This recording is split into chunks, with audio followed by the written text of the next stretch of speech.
following segment is presented in partnership with Future 42. Turn your frustration into action at future42.org. I told you guys one of my top priorities heading into the legislative session is, there are so many, but is to try to get lawmakers to actually take action on emergency power reform. We saw for several years during the pandemic that in Washington state, there are no checks and balances, virtually no checks and balances on the governor in a state in a time of emergency. And I think that's wrong. I think that directly elected representatives in the House and Senate are closer to the people. They represent the interests of constituents across the state as opposed to representing the interests of just the city of Seattle. And I really thought that they should demand to have a say in what was happening with the closure of businesses and the mandates and restrictions that were put down. And it was really disappointing to me that Democrats just didn't want anything to do with it. Well, this session, as I mentioned on a previous show, there is now a bipartisan proposal that has been put forth to try once again to work toward reasonable emergency power reform. It was put forth by Republican State Senator Lynda Wilson and has been co-sponsored by Democratic State Senator Mark Mullet. I spoke to both of them about what it would do. I know you guys have both supported in the past putting some checks and balances on a governor in a time of emergency. So how did we get to Senate Bill 5063 and both of your names being on it? Senator Wilson, we'll start with you. Well, a few years ago, I started running the bill 5039, which was, I think the first time, well, it was 2 years ago. And I think after the emergency started and the governor called the state of emergency, that's when I realized that there was more that we needed to do, that legislature needed to be part of the decisions. And so started looking at the bill from the year before, which was a bipartisan bill. Senator Hunt had signed on to it, and it was tweaking the law because it had been years and years since that law had been looked at. And then we needed to figure out a way to involve the legislature with the others because it was the shutdowns of the businesses, declaring who's essential, shutting down the schools, things like that. So that's what prompted the bill. Senator Mullet, emergency power reform is a far less popular position for folks in your party to take. So how do you find yourself on this bill? Why is it something you're willing to sign on to? I think I've signed on with Senator Wilson the past few sessions because I say to my colleagues, you have to look at this of what's the right form of government, not who currently has the governor's seat, but pretend it was the opposite party who had the governor's seat. What set of rules would you want in place? And I think if everyone's being intellectually honest with themselves, they would all support this bill because if the shoe was on the other foot, we would want this bill in place. And so I don't see how my message to my colleagues is we should respect how our Republican folks would want the same, and we would want the same. And this bill is actually the right public policy for the state of Washington. The governor can enact an emergency. It can't go on forever without involving the legislature at a much greater extent. So let's talk about really one of the two big things that this does in terms of giving the legislature a little bit of oversight. Because when I look at it, it not only seems very reasonable to me, but it still seems like a high bar. You know, it's not making it very easy for one party to come in and to undo what the governor has done. So Senator Wilson, can we start with you? Can you talk about, we'll split this up between the two of you. Can you talk about one of the big changes that this bill would put into place when it comes to emergency oversight?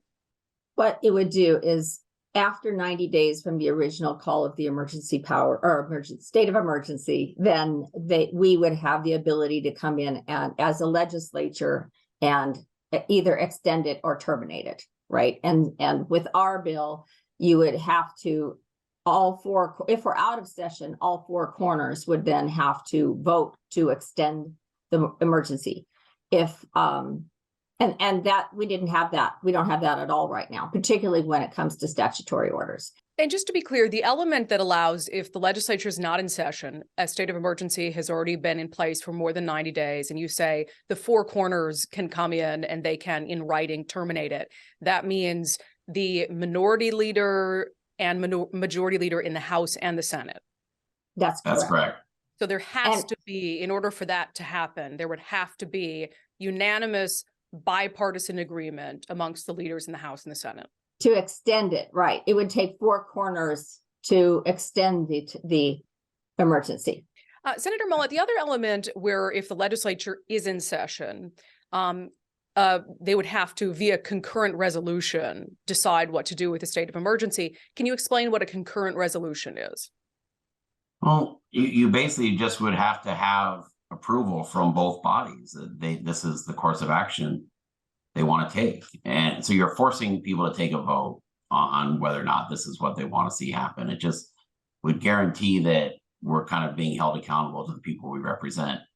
Because each legislative district, if you say that's roughly 160 or 70,000 people, we're much closer to the people we represent than a statewide elected official who is representing 7.6 million Washington residents. And I think the idea is hold people accountable down to the lowest ladder rung you can. Mm-hmm. With that concurrent resolution, though, so this is section B, if the legislature is in session through passage of a concurrent resolution terminating the state of emergency, is that a simple majority? Is that more than a simple majority? I think it's a simple majority, Senator Wilson, right? Yeah. Mm-hmm. So I want to ask you, Senator Mullet, to weigh in on, I kind of want to pick up where the legislature left off last year. There were some Democrats who had some maybe tight races they were facing in November of 2022 who expressed interest in the 2022 legislative session in emergency power reform. Senator Emily Randall was one of them. She ended up winning her seat again, but she pushed a bill, much to the disappointment of the governor, when it came to emergency power reform. Do you believe that that was a genuine effort to actually make change, or do you believe that was an election year stunt? Well, there's definitely members in the Senate Democratic Caucus who wanted to see the reform. I thought that bill, I mean, I use the term butter soft. I thought it was not a very hard, aggressive bill. No. And I will admit, I was shocked when that bill passed the Senate and went to the House, the efforts the governor's office went through to make sure that bill didn't pass the House, because it just wasn't that aggressive of a bill. As you read it, it would have been hard, I think, with that bill, because I think we needed 3 out of 4 in that bill, Lynda. But once again, that bill, it took an active effort to end the emergency. It wasn't like it took an active effort to keep it going. Right. And I think that's Senator Wilson's bill says you can keep it going, but it's going to take some energy. Whereas the bill the Senate passed last year that the governor's office was obviously very uncomfortable with, because they put a lot of political effort into making sure it didn't get out of the House, was basically it just made it a little bit easier for us to end the emergency, but it still took a lot of political effort on our side to do that. And so it didn't pass the House, but there were folks on my side, I know, I'm not going to out them here right now, but who wanted to see reform as well. And so maybe the prime sponsor of the bill might have been picked for strategic reasons. I think you bring up a valid point there, but there was, I can assure you, a group of Senate Democrats who also wanted to see the same reform that our Republican colleagues were asking for. I love how you say you don't want to out them, like it would be some terrible thing for them politically for people to find out that they support emergency power reform. Hey, the governor vetoed one of my bills that passed like 49-0 last session. And so I think when I say that, it just, obviously you're priding yourself to have some very non-controversial bills vetoed by the governor when you come out publicly in some of these situations. Senator Wilson, do you have a different opinion of that? Do you believe that, given the fact that that it's not an election year like it was, this session isn't going to land in an election year like this past one, do you think that that is going to dampen enthusiasm from some Democrats to pursue this?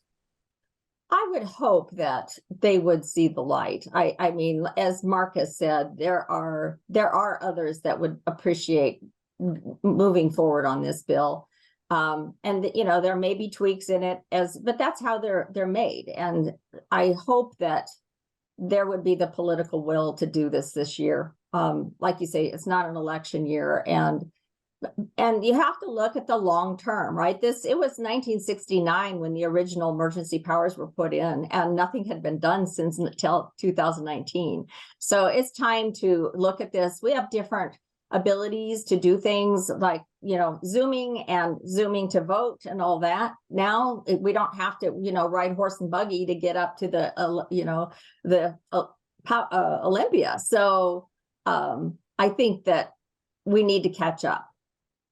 Yeah.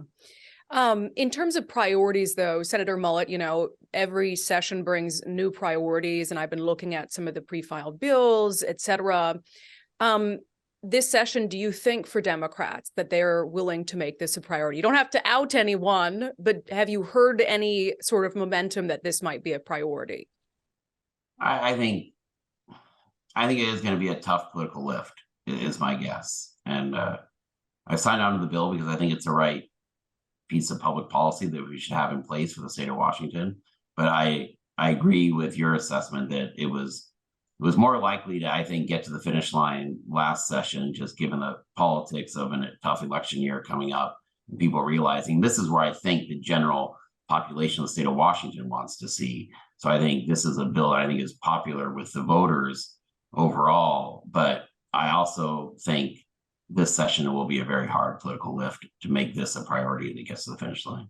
And I'm just curious to have you weigh in. I'm not trying to get you in trouble with your party or anything, but something really pissed me off last year at the end of the session. Like you said, this emergency power reform passed the Senate, it goes to the House, and then all of a sudden at the last minute, it doesn't move. And some Democrats in the House blamed Republicans, saying, well, they wanted to come to the floor and speak about this, and it was wasting time, and we didn't have the time, so they just killed it. Do you think it was fair to blame Republicans for killing it at the last minute? I don't think it's fair. I was obviously in the minority in the Senate my first 5 years there, from my 2012 election through the 2017 cycle. And when we were in the minority, that's the tactic you do in the minority, is you tend to slow down floor debate, because a lot of times the chamber, the group that's in charge of the chamber is passing legislation that you might not like. And so it's a very traditional minority tactic to try to slow down the speed of what bills are going through that you don't like, because the theory is if you spend more time on one bill, that could be 5 other bills you don't like that don't come up for a vote. So I think that's a very traditional practice that both sides of the aisle have used. So I don't think it's very fair to say, oh, what you're doing is now we're going to punish you for it, sort of thing. Yeah. Senator Wilson, let's end with this, and it'll be the same question for both of you. Even if you want to speak more broadly about the upcoming legislative session, what are your hopes for it? Well, I at the very least, I hope we get a hearing, right? We didn't even get a hearing for the last 2 years. And so not only did it not get a vote, but it didn't get a hearing. So I would like to have the conversation, right? An honest and open conversation about the plus and minuses of doing this. And that's what we can do in committee. And I'm not in that committee, but certainly I'd like to get in there and express what my concerns are and represent those that elected me, right? Because that's what's been lost in this whole thing, is that the legislature is the voice of the people, and we haven't had the opportunity to be their voice in so many things. I mean, there was like a couple of years ago, or I should say later in the emergency, there was like 500 proclamations, and so many of them we had no voice. So that's what I'm hoping for, at least. Senator Mullet, similar question for you. And then I guess, how would you message this to your party when you're trying to maybe convince them that, hey, we need to take a serious look at this year?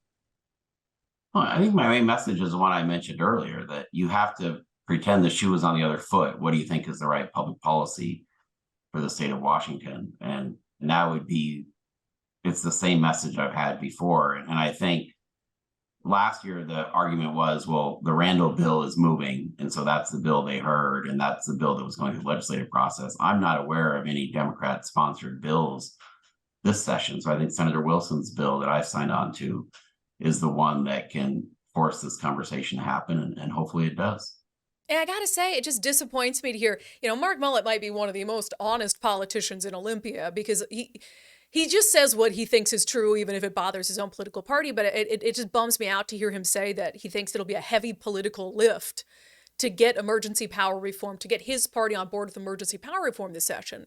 And it's just silly to me, because any of you, I just challenge you to go and read the bill. It's not even that long. It is so common sense.